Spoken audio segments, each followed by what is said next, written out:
ఒంటరిగా తిరుగాడు లేడినొక మనిషి చూసినాడు, చెంతకు చేరదీసినాడు.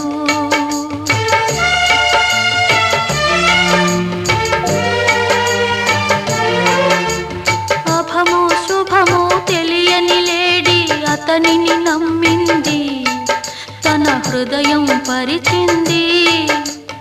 ఆ తరువాతే